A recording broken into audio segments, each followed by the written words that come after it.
Welcome to Season 4 of Casting Confidential. This season arrives at a pivotal moment. Casting is now formally recognized by both the Academy Awards and the Critics' Choice Awards. Across the season, I'm joined by actors shaping today's film and television landscape, award-recognized casting directors, and industry leaders to break down how casting actually works, who gets in the room, how decisions are made, and what moves careers forward. No mythology, no guesswork, just honest conversations about the process. And if you want deeper access to this work, bonus episodes, extended conversations, and live discussions, you can join the Casting Confidential community on Patreon. This is Casting Confidential. As an actor, you already know this problem. You need to rehearse or record a self-tape, but you don't always have someone around to read with you. That's where Raffi comes in. Raffi is an app that scans your sides and lets you rehearse with realistic reader voices. There are over 60 of them, so you can run scenes on your own anytime. It also has an optional built-in teleprompter, works in multiple languages, includes customizable slates based on what casting asks for, plus a web version and its own script library called Playhouse, where you can practice scenes and share your work on social media. Whether you're rehearsing, memorizing, or recording a self-tape, Raffi gives you control over your process without having to wait on anyone else. Raffi is available on the App Store and now on Google Play and on the web. Check it out at raffi.app. That's RAFY.app. We'll see you there. Hey, you Casting Confidential listeners. If Casting Confidential has helped you better understand the casting process, there's now a way to go deeper. On Patreon, we're sharing bonus episodes, extended conversations, and live Q&As built specifically for actors who want real clarity, not industry noise.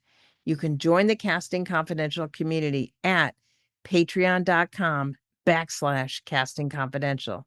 We'd love to see you there. Let's go.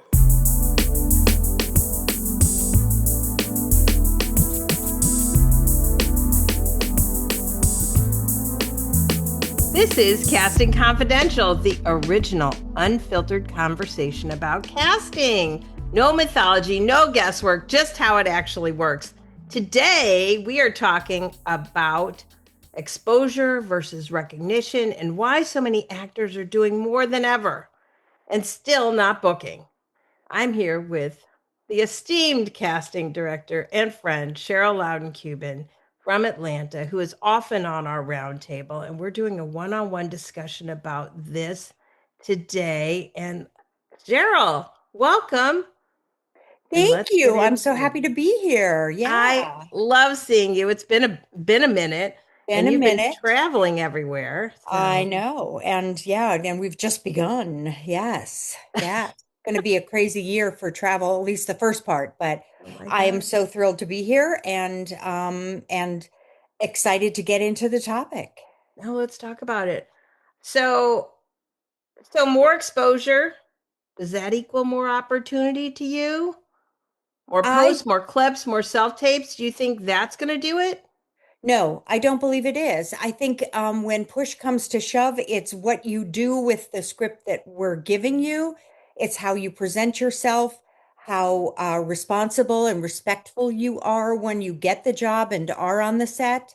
I think it's very important to do your homework and to be in classes and to do all of that stuff and not worry so much about how many likes you are getting on Instagram, because we don't really look at that at all. Now, some producers and directors do like if you have a huge following, that is icing on the cake. But when, like I said, push comes to shove, it's very important for you to do the work that we've put in front of you. Agreed. What do you think about actors and coming back into your room time and time again? And I don't know about you, but they become so frustrated when we don't book them, but we're calling them in time and time again for whatever. And I mean, I want to put this myth to bed. Is that a good thing that we're calling him in or a bad? Well, yes, it's a good thing. It means we like you, that we have faith in you, that we trust you, that we know that you can do the work, and we're excited to present you to our producers and directors. We're not the people who give you the job. We're the people who put you in front of the people who give you the job, right? We present you. I always feel like when I'm back in the day when we were doing in-person casting, I always felt like I was hosting a party, that you were coming into my, I wanted you to feel welcome and warm and appreciated, and seeing the same actors over and over again to me was like a wonderful thing, a great thing, because I know I'm going to put you up there, you're going to do exactly what you should, you're going to nail it, and that's why you're coming back over and over again. It is a compliment to the actor to be brought back in. If you don't get those calls, you might want to kind of sit down and wonder why. So, yeah. Yeah, absolutely. Also, I think another thing that we clock, and I think we clocked it maybe a little bit more in person, but I feel like I see it still in the self-tape auditions is who's showing up, who's doing the work. So, when we call you back in, if you're deciding you're not right for it, or if you're deciding um whatever, you don't want to get called in so many times by me because I'm not booking you. If you're making those decisions, then the decision that I'm making is that um you're not professional, right? Because you're actually not showing up to the work. I'm sorry you're Right. not getting paid, but that's how it is for auditions, but to the work that I'm giving you, right? So Absolutely. that's, I think, a really important thing that we actually like to, we don't hire strangers. Like, we Right. keep seeing your face, this sticks in our mind, we think about you, and then we call you in for something else. So remember that, right? Right. And by the way, if you come in with that attitude, it's going to show in your performance. It's going to show in your whole attitude that you really don't want to be there, that you're just going through the motions, you have no investment in this opportunity, and that you're like, I don't even know why I'm here. I mean, that is a bad mindset from the get-go.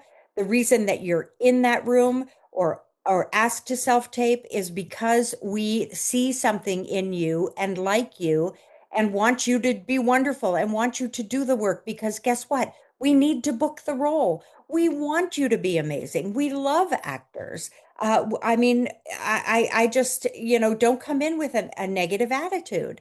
It shows. It definitely shows. it I mean, that's the whole thing. So it's not just that, don't ever think that it's that role that we're booking, or we're just looking for this tiny slice. We're kind of looking at the whole deal. We're looking at how you walk in, we're looking at how you walk out, even if it's in a self tape. That's right. And it's because you have to show up for us, right? If you don't show up, if you show up with an attitude, any of those things shows badly on us. Right. We're building So, a relationship. right. Absolutely. Yeah. And if you constantly are declining auditions that I'm sending to you, I make a note of that. I see that. And that's not a good relationship builder for sure. Um, if you do have to decline an audition for some reason, obviously you submitted yourself or somebody submit your agent submitted you, right? So there's that. But if you do have to decline an audition, please put something in the notes telling us why. I have a booking that day. Something came up, or, whatever. Just don't not respond. We've asked you to come to the party. Come Right. on. Come on to the party. Also, make the, at least hit the button that you're declining. Right. I Yes. mean, I'm Don't asking ghost you to us. push a Yeah, button. that's right. Don't ghost us, because that's very frustrating on our side too. We've asked you to tape. If you don't confirm that you're going to tape or decline, we are kind of in limbo waiting for you, and then the time runs out, and nothing. So I mean, I'm very reticent to ask somebody over and over again, and I have to tape and they've never responded. I'm not going to ask you again, Right. but you keep submitting yourself. What's that? I think, I really think there is a huge disconnect for actors between submitting and completing the project. I don't know what that's about. It could be about training, it could be uh just, I don't know, their workflow is just to hit, okay, yeah, I'm going to do that, and then never do it. I mean, there are a Right. lot of people in the workforce that are like this. Yes, yes, that's true. And the fact that what I have thought is that maybe they don't understand how to use the software. But I know that there are tutorials everywhere Right. as to how to use this software. And you should, I encourage actors to check that out, because they are, maybe they just submit to everything and see, it's like throwing spaghetti at a wall, see what I get. But meanwhile, there's no follow through. Yeah, And you that's can't very get what you frustrating. don't do. I agree. I totally agree. And so part of me thinks that they don't understand how to use, because I do put out to the talent directly a lot, almost on everything I do. And a lot of times I think that it's maybe the actor doesn't understand how to use the software. It's a learned behavior as well. But I think a big thing of that is definitely go into whatever software you're using, hit the support buttons, ask them. There might be a number, there, a chat. They want to help you. You're their customer, you right, know. right, right, And so, absolutely. and also, as you said, Cheryl, there's a lot of YouTube tutorials from random people. Right, just Google it. Just Yeah, Google it. They'll tell you how to put on a tire and how to submit and do your self tape and what at the button to same push. time. Yeah. Whatever. It's all there. Just find it. Right. Yeah, no, there's no excuse. There's really no excuse for you not to understand how to use the software, how the Right. process works, what a C-mail is, how to communicate.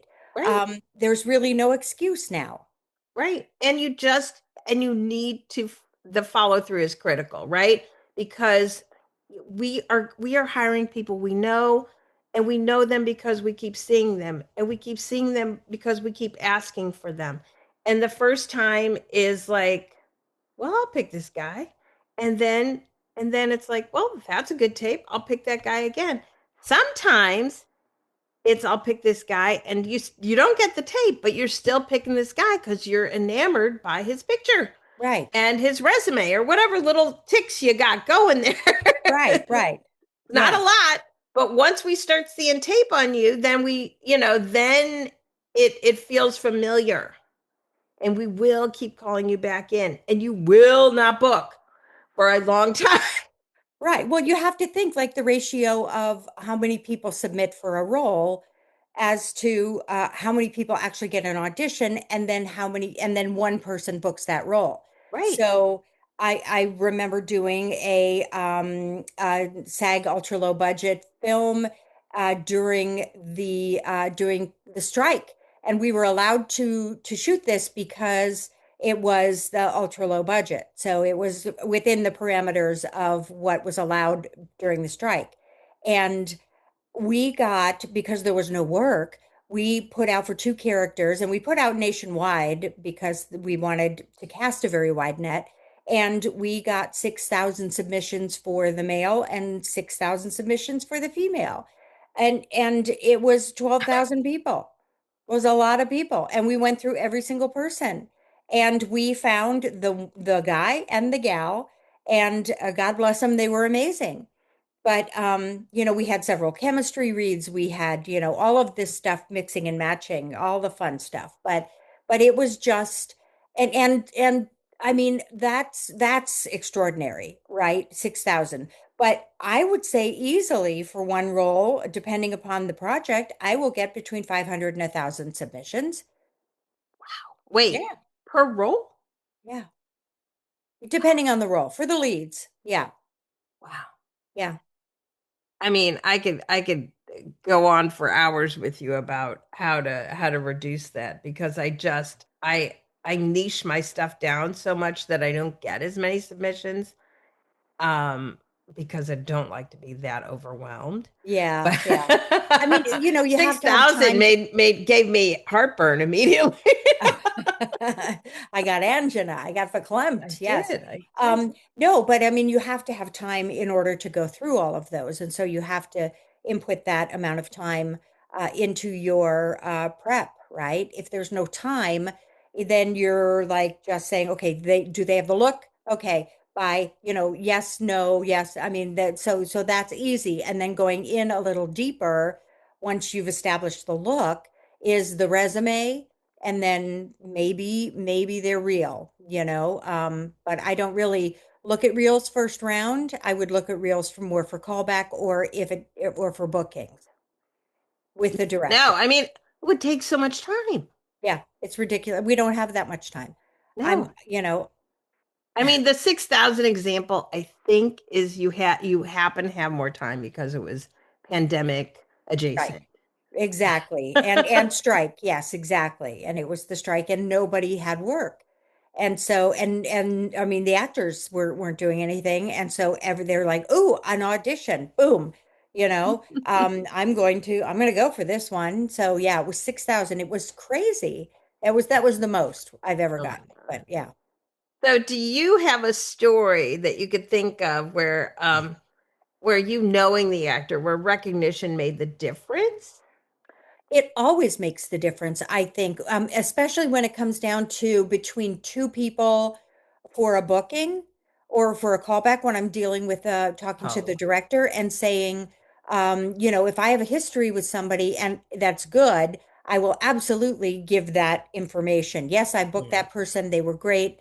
If I haven't, I would say they're awesome. They look great, but I don't really know them. So it's hard for me to vouch or vet somebody when I don't really know them, but there's always a first time, and each opportunity is a new first time for an actor to get to know a casting director and to impress them so that they will be called back again and again. Yeah, no question. So I just got notes back from my client of the talent on set. I'm like, wow, that was so good. I mean, it never happens. And if you are production and listening to this, I just want you to remember that giving notes back to casting about those actors helps the next production tremendously.